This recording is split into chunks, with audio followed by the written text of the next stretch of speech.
परमेश्वर की हज़ूरी विच बैठे सारे भैन भरावां नूं प्यार भरी जय मसीह दी। अज शाम के समय में आपां परमेश्वर की हज़ूरी विच इकट्ठे होए हां। आओ अज दे दिन की किरपा दे लई परमेश्वर जी का धन्नवाद करते हुए प्रार्थना करिए। Hallelujah hallelujah hallelujah hallelujah hallelujah. धन्नवाद धन्नवाद धन्नवाद पिता परमेश्वर मसीह नासरी तुहाडा धन्नवाद करते हैं। तुहाडा शुक्र करते मेरे प्रभु जी, अज इस दिन की किरपा दे लई मेरे पिता परमेश्वर। दिन भर तुसीं सानूं संभाल के रखिया मेरे प्रभु जी। साडी आउण जाण विच साडी मदद ते सहायता कीती, तुहाडा धन्नवाद करते हैं। प्रभु तुहाडे पवित्र स्वर्गदूतां ने साडी राखी कीते मेरे पिता परमेश्वर। साडे रास्ते नूं सीधा कीता मेरे प्रभु जी। सारियां उलझनां परेशानियां मुश्किलां बीमारियां तो सानूं बचा के रखिया, तुहाडा धन्नवाद करते हैं। प्रभु जी असीं शाम के समय में तुहाडी हज़ूरी विच इकट्ठे हुंदे मेरे पिता। तुहाडे पाक वचन नूं पढ़न और सुनन लई जा रहे मेरे प्रभु जी। साडी मदद करना मेरे पिता कि दिता होया अज दा इह खास वचन साडे हिरदियां दे अंदर जमा हो जावे और साडे लई आशीष ते बरकत दा कारण बने। और कोई भी शैतान दी शक्ति इस सुंदर समय नूं साडे कोलों चुरा ना पावे। असीं ये मंगदे हां साडे प्रभु यीशु मसीह जी दे नाम विच, आमीन। अज आपां परमेश्वर दे वचन चों जाणांगे कहावतां 21 ਉਹਦੀ 23 और 24 नंबर आयत नूं। ਜਿਹੜਾ ਆਪਣੇ ਮੂੰਹ ਅਤੇ ਆਪਣੀ ਜੀਭ ਦੀ ਰਾਖੀ ਕਰਦਾ ਹੈ ਉਹ ਆਪਣੀ ਜਾਨ ਦੀ ਬਿਪਤਾ ਤੋਂ ਰਾਖੀ ਕਰਦਾ ਹੈ। ਜੋ ਡਾਢੇ ਹੰਕਾਰ ਨਾਲ ਕੰਮ ਕਰਦਾ ਹੈ ਉਸ ਦਾ ਨਾਮ ਹੰਕਾਰੀ, ਅਬਮਾਨੀ ਅਤੇ ਠੱਠਾ ਕਰਨ ਵਾਲਾ ਰੱਖਿਆ ਜਾਂਦਾ ਹੈ। ਹਾਲੇਲੂਇਆ। ਪ੍ਰਭੂ ਦਾ ਵਚਨ ਸਾਨੂੰ ਕੀ ਦੱਸਦਾ ਕਿ ਜਿਹੜਾ ਆਪਣੇ ਮੂੰਹ ਦੀ ਅਤੇ ਆਪਣੀ ਜੀਭ ਦੀ ਰਾਖੀ ਕਰਦਾ ਹੈ ਉਹਦੀ ਜਾਨ ਦੀ ਬਿਪਤਾ ਤੋਂ ਰਾਖੀ ਕੀਤੀ ਜਾਂਦੀ। ਹੁਣ ਅਸੀਂ ਆਪਣੇ ਮੂੰਹ ਦੀ ਔਰ ਆਪਣੀ ਜੀਭ ਦੀ ਰਾਖੀ ਕਿੱਦਾਂ ਕਰਨੀ ਹੈ? ਪ੍ਰਭੂ ਨੇ ਸਾਨੂੰ ਸ਼ੁਰੂ ਵਿੱਚ ਇਹ ਗੱਲ ਦੱਸੀ ਸੀ ਕਿ ਜੋ ਤੁਸੀਂ ਬੋਲੋਗੇ ਤੁਹਾਡੇ ਲਈ ਹੋ ਜਾਵੇਗਾ, ਕਿਉਂਕਿ ਪਰਮੇਸ਼ਰ ਨੇ ਕੀ ਆ ਸਾਡੇ ਸ਼ਬਦਾਂ ਦੇ ਵਿੱਚ ਸਾਮਰਥ ਦਿੱਤੀ ਆ।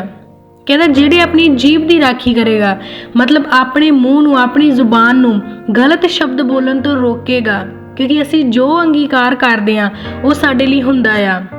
ਜਦ ਅਸੀਂ ਹਰ ਪਲ ਆਪਣੇ ਆਪ ਨੂੰ ਬੁਰਾ ਬੋਲੀ ਜਾਵਾਂਗੇ ਤੇ ਸੱਚਮੁੱਚ ਉਹ ਸਾਡੇ ਲਈ ਹੋ ਜਾਵੇਗਾ, ਕਿਉਂਕਿ ਸਾਡੇ ਪਰਮੇਸ਼ਰ ਨੇ ਸਾਨੂੰ ਕਿਹਾ ਆ ਕਿ ਮੈਂ ਤੁਹਾਡੇ ਸ਼ਬਦਾਂ ਵਿੱਚ ਸਾਮਰਥ ਦਿੱਤੀ ਹੈ।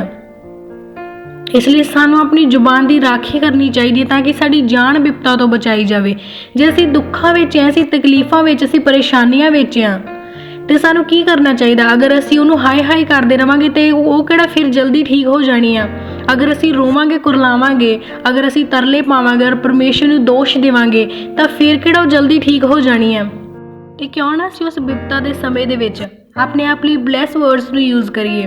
ਅਸੀਂ ਬੋਲੀਏ ਕਿ ਸਾਨੂੰ ਪਰਮੇਸ਼ਰ ਨੇ ਚੰਗਾ ਕੀਤਾ ਆ, ਇਹ ਬਿਮਾਰੀ ਦਾ ਸਾਡੇ ਉੱਤੇ ਕੋਈ ਅਧਿਕਾਰ ਨਹੀਂ ਆ, ਇਹ ਚਿੰਤਾਵਾਂ ਪਰੇਸ਼ਾਨੀਆਂ ਸਾਡੀ ਜ਼ਿੰਦਗੀ ਦਾ ਕੁਝ ਨਹੀਂ ਵਿਗਾੜ ਸਕਦੀਆਂ, ਕਿਉਂਕਿ ਪਰਮੇਸ਼ਰ ਨੇ ਸਾਨੂੰ ਆਸ਼ੀਸ਼ਿਤ ਕੀਤਾ ਆ। ਹਾਲੇਲੂਇਆ।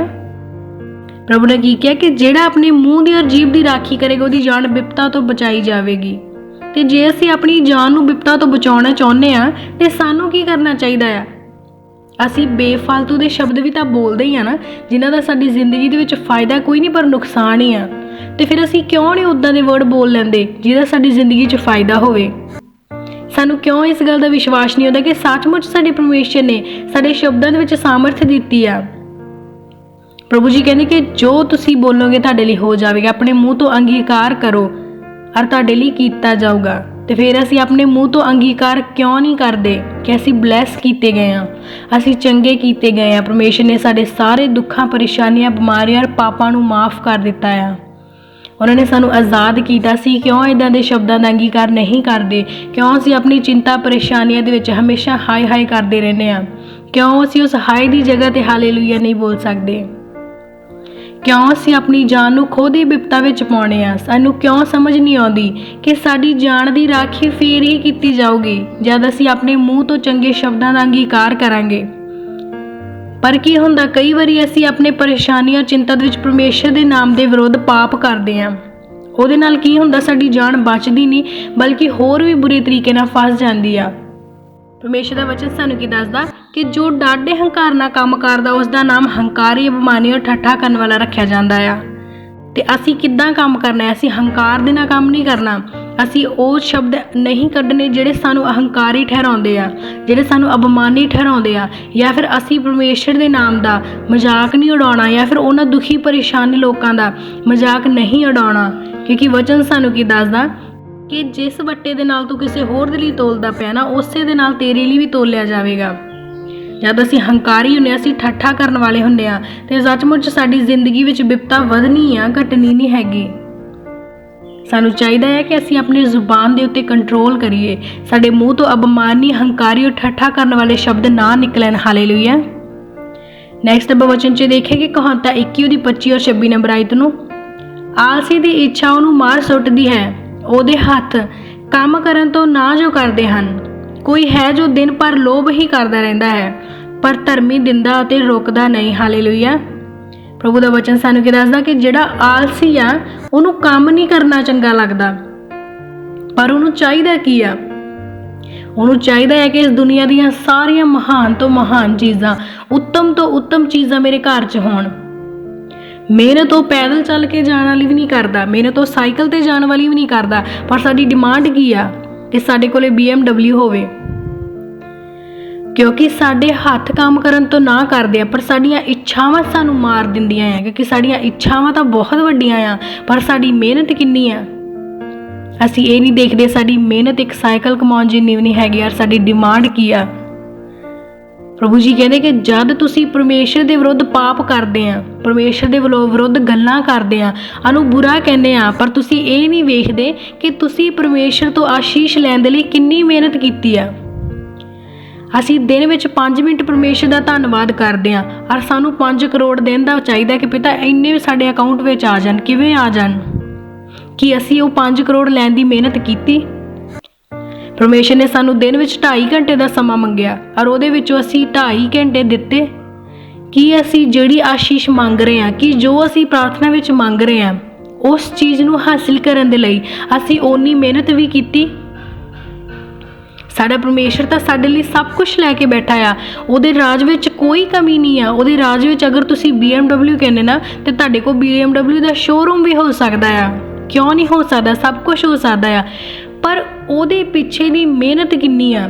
ਅੱਜ ਜੇ ਕੋਈ BMW ਦੇ ਓਨਰ ਕੋਲੋਂ ਜਾ ਕੇ ਪੁੱਛੇ ਕਿ ਉਹਨੇ ਉਸ ਇੰਨੇ ਵੱਡੇ ਐਮਪਾਇਰ ਨੂੰ ਖੜਾ ਕਰਨ ਦੇ ਲਈ ਕਿੰਨੀ ਮਿਹਨਤ ਕੀਤੀ, ਉਹਨੇ ਉਸ ਬ੍ਰਾਂਡ ਨੂੰ ਲਾਂਚ ਕੀਤਾ, ਉਹਨੇ ਇੱਕ ਸਿੰਪਲ ਜਿਹੇ ਨਾਮ ਨੂੰ ਫੇਮਸ ਕਰਨ ਦੇ ਲਈ ਕਿੰਨਾ ਹਾਰਡ ਵਰਕ ਕੀਤਾ, ਕੋਈ ਉਹਨੂੰ ਜਾ ਕੇ ਪੁੱਛੇ। ਪਰ ਅਸੀਂ ਕੀ ਕਹਿੰਦੇ ਆ ਕਿ ਅਸੀਂ ਮੂੰਹ ਵਿੱਚੋਂ ਕੱਢਿਆ ਔਰ ਸਾਡੇ ਲਈ ਹੋ ਜਾਵੇ, ਔਰ ਜੇ ਸਾਡੇ ਲਈ ਨਾ ਹੋਇਆ ਤੇ ਸਾਡੀਆਂ ਇੱਛਾਵਾਂ ਜਿਹੜੀਆਂ ਆ ਉਹ ਪੂਰੀਆਂ ਨਾ ਹੋਈਆਂ, ਤੇ ਅਸੀਂ ਪਰਮੇਸ਼ਰ ਨੂੰ ਦੋਸ਼ ਦੇਣਾ ਕਿ ਰੱਬਾ ਇਹ ਤੂੰ ਸਾਡੇ ਲਈ ਕੀ ਕੀਤਾ। ਪਰ ਸਾਡੀ ਮਿਹਨਤ ਕਿੰਨੀ ਆ? ਪਰਮੇਸ਼ਰ ਸਾਨੂੰ ਕੀ ਕਹਿੰਦੇ ਆ? ਕਹਿੰਦੇ ਆਲਸੀ ਜਿਹੜਾ ਉਹ ਇੱਛਾਵਾਂ ਤਾਂ ਵੱਡੀਆਂ ਰੱਖਦੀਆਂ, ਪਰ ਕੀ ਕਰਦਾ ਆ? ਉਹਦੇ ਹੱਥ ਕੰਮ ਕਰਨ ਤੋਂ ਮਨਾ ਕਰਦੇ ਆ। ਅਸੀਂ ਅੱਜ ਪਰਮੇਸ਼ਰ ਤੋਂ ਮੰਗਣ ਦੇ ਲਈ ਮੂੰਹ ਖੋਲ੍ਹਦੇ ਹਾਂ, ਪਰ ਕਦੇ ਪਰਮੇਸ਼ਰ ਦਾ ਧੰਨਵਾਦ ਕਰਨ ਦੇ ਲਈ ਨਹੀਂ ਖੋਲ੍ਹਦੇ। ਔਰ ਜਦ ਅਸੀਂ ਮੰਗਦੇ ਵੀ ਹਾਂ ਤੇ ਅਸੀਂ ਸਿਰਫ ਆਪਣੇ ਮਤਲਬੀ ਹੋ ਕੇ ਸਿਰਫ ਆਪਣੀਆਂ ਇੱਛਾਵਾਂ ਹੀ ਰੱਖਦੇ ਹਾਂ। ਕਦੇ ਪਰਮੇਸ਼ਰ ਦੀ ਉਸਤਤ ਨਹੀਂ ਕੀਤੀ ਕਿ ਪਰਮੇਸ਼ਰ ਅੱਜ ਤੱਕ ਤੂੰ ਜੋ ਦਿੱਤਾ ਉਹ ਵੀ ਬਹੁਤ ਸੀ, ਪਰ ਅਸੀਂ ਚਾਹੁੰਦੇ ਹਾਂ ਕਿ ਜੇ ਤੂੰ ਇਸ ਤੋਂ ਅੱਗੇ ਵੀ ਸਾਨੂੰ ਦੇਵੇਂ ਤਾਂ ਆਪਣੀ ਆਸ਼ੀਸ਼ ਸਾਡੇ ਉੱਤੇ ਠਹਿਰਾ, ਸਾਡੀ ਮਦਦ ਕਰ। ਪਰ ਅਸੀਂ ਇੱਦਾਂ ਨਹੀਂ ਕਹਿੰਦੇ, ਅਸੀਂ ਇੱਦਾਂ ਕਹਿੰਦੇ ਕਿ ਰੱਬਾ ਸਾਨੂੰ ਆਹ ਵੀ ਦੇ ਦੇ, ਸਾਨੂੰ ਆਹ ਵੀ ਦੇ ਦੇ, ਔਰ ਜੇ ਨਾ ਹੋਇਆ ਤੇ ਰੱਬਾ ਤੂੰ ਸਾਡੇ ਲਈ ਕੀ ਕੀਤਾ। ਕਹਿੰਦੇ ਦਿਨ ਭਰ ਵਿੱਚ ਤੁਸੀਂ ਲੋਭ ਦੀਆਂ ਗੱਲਾਂ ਕਰਦੇ ਆ, ਅਸੀਂ ਲੋਭੀ ਨਹੀਂ ਹੋਣਾ। ਪਰਮੇਸ਼ਰ ਨੇ ਕੀ ਕਹਿੰਦੇ ਆ? ਪ੍ਰਭੂ ਦਾ ਵਚਨ ਸਾਨੂੰ ਕੀ ਦੱਸਦਾ ਕਿ ਤੁਸੀਂ ਮੇਰੇ ਰਾਜ ਦੇ ਭਾਗ ਦੀ ਤਲਾਸ਼ ਕਰੋ, ਇਹ ਸਾਰੀਆਂ ਚੀਜ਼ਾਂ ਤੁਹਾਨੂੰ ਦਿੱਤੀਆਂ ਜਾਣਗੀਆਂ। ਪਰ ਸਾਡੀਆਂ ਇੱਛਾਵਾਂ ਕੀ ਆ? ਅਸੀਂ ਰੱਬ ਦੇ ਰਾਜ ਨੂੰ ਨਹੀਂ ਚਾਹੁੰਦੇ, ਅਸੀਂ ਆਪਣੇ ਰਾਜ ਨੂੰ ਚਾਹੁੰਦੇ ਆ। ਮਾਫ ਕਰਨਾ, ਅਸੀਂ ਦਿਨ ਭਰ ਵਿੱਚ ਇਹੀ ਮੰਗਦੇ ਹਾਂ ਕਿ ਪ੍ਰਭੂ ਸਾਨੂੰ ਉਹਨਾਂ ਨਾਲੋਂ ਵੀ ਉੱਚੇ ਕਰ ਦਿਓ। ਜੋ ਸਾਡੇ ਘਰ ਦੇ ਸਾਹਮਣੇ ਕੋਠੀ ਪਈ ਆ ਨਾ, ਮੇਰੀ ਕੋਠੀ ਇਦੋਂ ਵੀ ਵੱਡੀ ਹੋਵੇ। ਜੋ ਮੇਰਾ ਦੋਸਤ ਗੱਡੀ ਲਈ ਫਿਰਦਾ, ਮੇਰੇ ਕੋਲ ਇਸ ਤੋਂ ਵੱਡੀ ਗੱਡੀ ਹੋਵੇ। ਪਰ ਅਸੀਂ ਕਦੇ ਇਹ ਨਹੀਂ ਚਾਹਿਆ ਕਿ ਪ੍ਰਭੂ ਤੁਹਾਡੀ ਮਰਜ਼ੀ ਸਾਡੀ ਜ਼ਿੰਦਗੀ 'ਚ ਪੂਰੀ ਹੋਵੇ। ਪਰ ਸਾਡੇ ਹੱਥ ਕੰਮ ਕਰਨ ਤੋਂ ਨਾ ਕਰਦੇ ਆ, ਸਾਡੀ ਜ਼ੁਬਾਨ ਪਰਮੇਸ਼ਰ ਦਾ ਧੰਨਵਾਦ ਕਰਨ ਤੋਂ ਨਾ ਕਰਦੀ ਆ, ਸਾਡੇ ਹੱਥ ਪਰਮੇਸ਼ਰ ਦੀ ਹਜ਼ੂਰੀ ਵਿੱਚ ਖੜੇ ਨਹੀਂ ਹੋ ਪਾਉਂਦੇ। ਦਿਨ ਭਰ ਵਿੱਚ ਅਸੀਂ ਹਰ ਤਰ੍ਹਾਂ ਦੇ ਕੰਮ ਕਰ ਲਾਂਗੇ, ਅਸੀਂ ਦਿਨ ਭਰ ਵਿੱਚ ਪਾਰਟੀਜ਼ ਵੀ ਕਰ ਲਾਂਗੇ, ਆਪਣੇ ਫਰੈਂਡਸ ਨਾਲ ਆਊਟਿੰਗ ਵੀ ਕਰ ਲਵਾਂਗੇ, ਪਰ ਜਦ ਸਾਡੇ ਕੋਲ ਪ੍ਰਾਰਥਨਾ ਦੀ ਗੱਲ ਆਉਂਦੀ ਆ ਤੇ ਉਦੋਂ ਸਾਡੇ ਕੋਲੇ ਕੀ ਹੁੰਦਾ ਕਿ ਅਸੀਂ ਥੱਕ ਗਏ ਆ, ਸਾਡੇ ਕੋਲ ਟਾਈਮ ਨਹੀਂ ਹੈਗਾ, ਫਿਰ ਕਿਸੇ ਦਿਨ ਕਰਾਂਗੇ। ਤੇ ਜੇ ਸਾਨੂੰ ਕੋਈ ਕਹਿ ਦੇਵੇ ਕਿ ਅੱਜ ਮੈਂ ਇੰਨੇ ਦੀ ਗੱਡੀ ਖਰੀਦੀ ਹੈ, ਤਾਂ ਉਸੇ ਵੇਲੇ ਅਸੀਂ ਕਹਿੰਦੇ ਰੱਬਾ ਮੇਰੀ ਗੱਡੀ ਕਦੋਂ ਆਊਗੀ। ਪਰ ਤੁਸੀਂ ਜਾਣਿਆ ਕਿ ਤੁਸੀਂ ਉਸ ਗੱਡੀ ਨੂੰ ਪਾਉਣ ਦੇ ਲਈ ਕਿੰਨੀ ਮਿਹਨਤ ਕੀਤੀ। ਸੱਚਮੁੱਚ ਸਾਡਾ ਪਰਮੇਸ਼ਰ ਕੀ ਚਾਹੁੰਦਾ ਆ ਕਿ ਤੁਸੀਂ ਆਪਣੇ ਮੂੰਹ ਤੋਂ ਚੰਗੇ ਸ਼ਬਦਾਂ ਦਾ ਅੰਗੀਕਾਰ ਕਰੋ, ਤੁਸੀਂ ਆਪਣੇ ਆਪ ਨੂੰ ਲੋਭ, ਹੰਕਾਰ, ਮੋਹ ਤੋਂ ਦੂਰ ਰੱਖੋ, ਤੁਸੀਂ ਆਪਣੇ ਹੱਥਾਂ ਨੂੰ ਮਿਹਨਤ ਕਰਨ ਤੋਂ ਨਾ ਟਾਲੋ, ਕਿਉਂਕਿ ਜਿੰਨੀ ਮਿਹਨਤ ਤੁਸੀਂ ਕਰੋਗੇ ਉਨਾ ਫਲ ਪਾਓਗੇ। ਹਾਲੇਲੂਇਆ। ਤੇ ਸੱਚਮੁੱਚ ਅਗਰ ਪਰਮੇਸ਼ਰ ਨੇ ਸਾਨੂੰ ਕਿਹਾ ਕਿ ਸਾਡੇ ਸ਼ਬਦਾਂ ਵਿੱਚ ਸਾਮਰਥ ਆ, ਤੇ ਸੱਚੀ ਸਾਡੇ ਸ਼ਬਦਾਂ ਵਿੱਚ ਇੰਨੀ ਸਾਮਰਥ ਆ ਨਾ ਕਿ ਜੇ ਅਸੀਂ ਸੱਚੇ ਦਿਲ ਤੋਂ ਕਵਾਂਗੇ ਤਾਂ ਪਰਮੇਸ਼ਰ ਸੱਚਮੁੱਚ ਸਾਡੇ ਸਾਹਮਣੇ ਆ ਕੇ ਖੜੇ ਹੋ ਜਾਣਗੇ। ਹਾਲੇਲੂਇਆ। ਜੇ ਅੱਜ ਅਸੀਂ ਆਪਣੇ ਪਰਮੇਸ਼ਰ ਦੇ ਦਰਸ਼ਨਾਂ ਨੂੰ ਚਾਹਵਾਨੇ ਆ, ਅਗਰ ਅਸੀਂ ਚਾਹੁੰਦੇ ਹਾਂ ਕਿ ਪ੍ਰਭੂ ਜੀ ਅਸੀਂ ਤੁਹਾਨੂੰ ਦੇਖਣਾ ਚਾਹੁੰਦੇ ਆ, ਔਰ ਅਗਰ ਅਸੀਂ ਰੂਹ ਸੱਚਾਈ ਦੇ ਨਾਲ ਦਿਲ ਦੇ ਨਾਲ ਪ੍ਰਾਰਥਨਾ ਕਰੀਏ ਤੇ ਸੱਚਮੁੱਚ ਸਾਡਾ ਪਰਮੇਸ਼ਰ ਸਾਡੇ ਸਾਹਮਣੇ ਹੋ ਕੇ ਸਾਡੇ ਨਾਲ ਗੱਲਬਾਤ ਕਰੇਗਾ।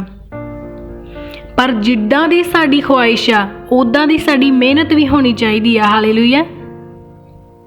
ਕਿਉਂਕਿ ਸਾਨੂੰ ਮਿਹਨਤ ਉਸੇ ਤਰ੍ਹਾਂ ਹੀ ਕਰਨੀ ਪਊਗੀ ਜਿਸ ਤਰ੍ਹਾਂ ਦਾ ਸਾਨੂੰ ਫਲ ਚਾਹੀਦਾ ਆ। ਤੇ ਸੱਚਮੁੱਚ ਅੱਜ ਤੋਂ ਬਾਅਦ ਅਸੀਂ ਆਪਣੇ ਸ਼ਬਦਾਂ ਨੂੰ, ਆਪਣੀ ਮਿਹਨਤ ਨੂੰ ਬਹੁਤ ਮੇਨਟੇਨ ਕਰਨਾ ਆ, ਔਰ ਪਰਮੇਸ਼ਰ ਦੀ ਪੋਜ਼ਿਟਿਵਿਟੀ ਨੂੰ ਅਸੀਂ ਅੰਗੀਕਾਰ ਕਰਨਾ ਆ। ਤੇ ਆਓ ਉਸ ਦਿਨ ਵਚਨਾਂ ਦੇ ਦੁਆਰਾ ਪ੍ਰਭੂ ਜੀ ਦੀ ਹਜ਼ੂਰੀ ਵਿੱਚ ਪ੍ਰਾਰਥਨਾ ਕਰਾਂਗੇ। Hallelujah, hallelujah, hallelujah, hallelujah, hallelujah, hallelujah, hallelujah. ਸਰਵ ਸ਼ਕਤੀਮਾਨ ਜੀ ਦੇ ਪਿਤਾ, ਤੁਹਾਡਾ ਧੰਨਵਾਦ ਕਰਦਾ ਪਿਤਾ ਦੀ ਸ਼ਾਮ ਵਾਸਤੇ ਪਿਤਾ, ਜੋ ਤੂੰ ਆਪਣੇ ਬੱਚੇ ਜ਼ਿੰਦਗੀ ਵਿੱਚ ਲੈ ਗਿਆ ਪ੍ਰਭੂ। ਅੱਜ ਦਾ ਜੋ ਵੀ ਵਚਨ ਪਿਤਾ ਪਰਮੇਸ਼ਰ ਤੁਹਾਡੇ ਬੱਚੇ ਸੁਣ ਰਹੇ ਪਿਤਾ ਪਰਮੇਸ਼ਰ, ਅੱਜ ਦੇ ਇਹਨਾਂ ਵਚਨਾਂ ਦੇ ਦੁਆਰਾ ਪਿਤਾ ਤੁਹਾਡੇ ਬੱਚਿਆਂ ਦੀ ਜ਼ਿੰਦਗੀ ਬਦਲ ਜਾਵੇ ਪਿਤਾ। ਹਰ ਸ਼ੈਤਾਨ ਦੀਆਂ ਸ਼ਕਤੀਆਂ, ਉਲਝਣਾਂ, ਪਰੇਸ਼ਾਨੀਆਂ, ਸਮੱਸਿਆਵਾਂ ਜਾਂ ਕੋਈ ਬਿਮਾਰੀਆਂ ਇਹਨਾਂ ਤੁਹਾਡੇ ਬੱਚਿਆਂ ਦੀਆਂ ਜ਼ਿੰਦਗੀਆਂ ਦੇ ਵਿੱਚ ਆਪਣਾ ਕਾਰਿਆ ਕਰਦੀਆਂ ਪਿਤਾ ਜੀ, ਤੁਹਾਡੇ ਸਾਮਰਥੀ ਨਾਂ ਦੇ ਵਿੱਚ ਖਤਮ ਹੋ ਜਾਣ ਪਿਤਾ ਪਰਮੇਸ਼ਰ, ਆਜ਼ਾਦ ਹੋ ਜਾਣ ਪਿਤਾ ਤੁਹਾਡੇ ਸਾਮਰਥੀ ਨਾਂ ਵਿੱਚ। ਮਹਾਨ ਪਿਤਾ ਪਰਮੇਸ਼ਰ, ਅੱਜ ਦਾ ਸੰਦੇਸ਼, ਅੱਜ ਦਾ ਵਚਨ ਪਿਤਾ ਇਹਨਾਂ ਦੀਆਂ ਜ਼ਿੰਦਗੀਆਂ ਦੇ ਵਿੱਚ 1000 ਗੁਣਾ ਪ੍ਰਤੀਫਲ ਲੈ ਕੇ ਆਵੇ ਪਿਤਾ ਪਰਮੇਸ਼ਰ।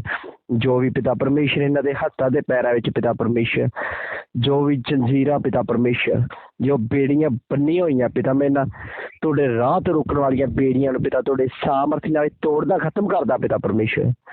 ਹਰ ਪ੍ਰਕਾਰ ਦੀਆਂ ਡੈਵਲ ਦੀਆਂ ਸ਼ਕਤੀਆਂ ਹਮੇਸ਼ਾ ਹਮੇਸ਼ਾ ਲਈ ਖਤਮ ਹੋ ਜਾਣ ਪਿਤਾ, ਔਰ ਤੁਹਾਡੇ ਬੱਚੇ ਪਿਤਾ ਪਰਮੇਸ਼ਰ ਆਪਣੇ ਆਪ ਨੂੰ ਪਹਿਚਾਨਣ ਪਿਤਾ, ਤੁਹਾਡੇ ਨਾਮ ਦੀ ਮਹਿਮਾ, ਤੁਹਾਡੇ ਨਾਂ ਦੀ ਜੈ ਜੈਕਾਰ ਕਰਨ ਵਾਲੇ ਬਣ ਜਾਣ ਪਿਤਾ ਪਰਮੇਸ਼ਰ। ਇਹਨਾਂ ਨੂੰ ਆਜ਼ਾਦ ਕਰੋ ਪਿਤਾ ਪਰਮੇਸ਼ਰ, ਚੰਗੇ ਹੋਣ ਪਿਤਾ ਤੁਹਾਡੇ ਸਾਮਰਥੀ ਨਾਲ। ਹਾਲੇਲੂਇਆ। ਹਰ ਡੈਵਲ ਦੀ ਗੰਦੀ ਸ਼ਕਤੀ, ਗੰਦੀ ਆਤਮਾ ਇਹਨਾਂ ਦੀਆਂ ਜ਼ਿੰਦਗੀਆਂ ਦੇ ਵਿੱਚ ਦਫਾ ਜੇ ਤੁਹਾਡੇ ਸਾਮਰਥੀ ਨਾਲ। ਹਾਲੇਲੂਇਆ। ਸੰਦਾਰਾ। Hallelujah. Thank you Jesus. Hallelujah. Thank you Jesus. Hallelujah. ਪੂਰੇ ਪਰਿਵਾਰਾਂ ਨੂੰ ਪਿਤਾ ਪਰਮੇਸ਼ਰ ਤੁਹਾਡੇ ਸਾਮਰਥੀ ਨਾਲ ਬਲੈਸ ਕਰਦਾ ਪਿਤਾ ਪਰਮੇਸ਼ਰ। Thank you Jesus. ਹਾਲੇਲੂਇਆ। ਜਿੰਨੇ ਵੀ ਤੁਹਾਡੇ ਬੱਚੇ ਪਿਤਾ ਤੁਹਾਡੇ ਵਚਨਾਂ ਨੂੰ ਰਿਸੀਵ ਕਰਨ ਪਿਤਾ, ਔਰ ਤੁਹਾਡੇ ਤੋਂ ਆਸ਼ੀਸ਼ ਪਾਉਣ ਪਿਤਾ ਪਰਮੇਸ਼ਰ, ਤੁਹਾਡੀ ਸਾਮਰਥ, ਤੁਹਾਡਾ ਅਭਿਸ਼ੇਕ, ਤੁਹਾਡਾ ਅਨੁਗ੍ਰਹਿ ਪਿਤਾ ਇਹਨਾਂ ਦੀਆਂ ਜ਼ਿੰਦਗੀਆਂ ਦੇ ਵਿੱਚ ਕਾਰਿਆ ਕਰੇ ਪਿਤਾ ਪਰਮੇਸ਼ਰ। ਇਹ ਵਧਣ ਤੇ ਤਰੱਕੀ ਕਰਨ ਪਿਤਾ, ਔਰ ਜਿੰਨੀਆਂ ਵੀ ਪਿਤਾ ਪਰਮੇਸ਼ਰ ਇਹਨਾਂ ਦੇ ਕਾਰੋਬਾਰ ਦੇ ਵਿੱਚ ਅੜਚਣਾ ਪਿਤਾ ਤੁਹਾਡੇ ਸਾਮਰਥੀ ਨਾਲ ਹਮੇਸ਼ਾ ਹਮੇਸ਼ਾ ਲਈ ਖਤਮ ਹੋ ਜਾਣ ਪਿਤਾ। ਅੱਜ ਤੁਹਾਡੇ ਬੱਚੇ ਪਿਤਾ ਪਰਮੇਸ਼ਰ ਆਪਣੀਆਂ ਜ਼ਿੰਦਗੀਆਂ ਤੋਂ ਥੱਕ ਕੇ, ਹਾਰ ਕੇ ਪਿਤਾ ਪਰਮੇਸ਼ਰ ਆਤਮ ਹੱਤਿਆ ਦੀ ਵੱਲ ਜਾ ਰਹੇ ਪਿਤਾ ਪਰਮੇਸ਼ਰ, ਉਹਨਾਂ ਸਾਰੀਆਂ ਡੈਵਲ ਦੀਆਂ ਗੰਦੀਆਂ ਸ਼ਕਤੀਆਂ ਨੂੰ ਪਿਤਾ ਜੋ ਇਹਨਾਂ ਦੀ ਜ਼ਿੰਦਗੀ ਨੂੰ ਭਸਮ ਕਰਨਾ ਚਾਹੁੰਦੀਆਂ ਆ, ਤੁਹਾਡੇ ਸਾਮਰਥੀ ਨਾਲ ਸਾਰੇ ਸ਼ੈਤਾਨ ਦੇ ਬੰਧਨ ਕੈਂਸਲ ਕਰਦਾ ਪਿਤਾ ਪਰਮੇਸ਼ਰ। ਹਰ ਪ੍ਰਕਾਰ ਦੇ ਬੰਧਨ ਯਿਸੂ ਨਾਸਰੀ ਦੇ ਸਾਮਰਥੀ ਨਾਲ ਇਹਨਾਂ ਪਰਿਵਾਰਾਂ ਦੀ ਜ਼ਿੰਦਗੀ ਚੋਂ, ਇਹਨਾਂ ਬੋਡੀਆਂ ਦੇ ਵਿੱਚ ਦਫਾ ਆ ਜਾਣ ਤੁਹਾਡੇ ਸਾਮਰਥੀ ਨਾਲ ਵਿੱਚ। Thank you Jesus. ਹਾਲੇਲੂਇਆ। ਤੁਸੀਂ ਮਹਾਨ ਹੋ ਪਿਤਾ, ਤੁਸੀਂ ਆਜ਼ਾਦ ਕਰਨ ਵਾਲੇ ਪਰਮੇਸ਼ਰ ਹੋ ਪ੍ਰਭੂ। ਅੱਜ ਤੁਹਾਡੇ ਬੱਚੇ ਪਿਤਾ ਪਰਮੇਸ਼ਰ ਆਪਣੇ ਪਰਿਵਾਰ ਦੇ ਵਿੱਚ ਪਿਤਾ ਪਰਮੇਸ਼ਰ ਦੁਖੀ ਹਾਲਤ ਦੇ ਵਿੱਚ ਬੈਠੇ ਆ ਪ੍ਰਭੂ, ਇਹਨਾਂ ਦੀਆਂ ਕੰਡੀਸ਼ਨਾਂ ਨੂੰ ਪਿਤਾ ਮੈਂ ਤੁਹਾਡੇ ਸਾਮਰਥੀ ਨਾਲ ਚੇਂਜ ਕਰਦਾ ਪਿਤਾ ਪਰਮੇਸ਼ਰ, ਤੁਹਾਡੇ ਸਾਮਰਥੀ ਨਾਲ ਬਦਲਦਾ ਪਿਤਾ ਪਰਮੇਸ਼ਰ। ਤੁਹਾਡਾ ਅਨੁਗ੍ਰਹਿ ਇਹਨਾਂ ਉੱਤੇ ਉਤਰਿਆ ਪਿਤਾ ਪਰਮੇਸ਼ਰ, ਔਰ ਤੁਹਾਡੇ ਅਨੁਗ੍ਰਹਿ ਦੇ ਦੁਆਰਾ ਪਿਤਾ ਜ਼ਿੰਦਗੀਆਂ ਬਦਲ ਚੁੱਕੀਆਂ ਪਿਤਾ। ਇਹ ਤੁਹਾਨੂੰ ਰਿਸੀਵ ਕਰਨ ਪਿਤਾ ਜੀ, ਇਹਨਾਂ ਤੇ ਰਹਿਮ ਕਰੋ, ਦਇਆ ਕਰੋ ਪਿਤਾ। ਇਹ ਬਹੁਤ ਵੱਡੀਆਂ ਗਵਾਹੀਆਂ ਦੇ ਦੁਆਰਾ ਪਿਤਾ ਤੁਹਾਡੇ ਸਾਹਮਣੇ ਖਲੋਣ ਪਿਤਾ ਪਰਮੇਸ਼ਰ, ਔਰ ਤੁਹਾਡੇ ਨਾਂ ਦੀ ਜੈ ਜੈਕਾਰ ਕਰਨ ਵਾਲੇ ਬਣ ਜਾਣ ਪਿਤਾ। ਤੁਹਾਡੇ ਦਾਸ ਦਾ ਇਹਨਾਂ ਲਈ ਪ੍ਰਾਰਥਨਾ ਕਰਨਾ, ਆਸ਼ੀਸ਼ ਤੇ ਬਰਕਤ ਦਾ ਕਾਰਨ ਬਣੇ, ਤੁਹਾਡਾ ਸਾਮਰਥੀ ਨਾਲ ਲੈ ਕੇ ਮੰਗਦਾ। ਆਮੀਨ। ਆਮੀਨ।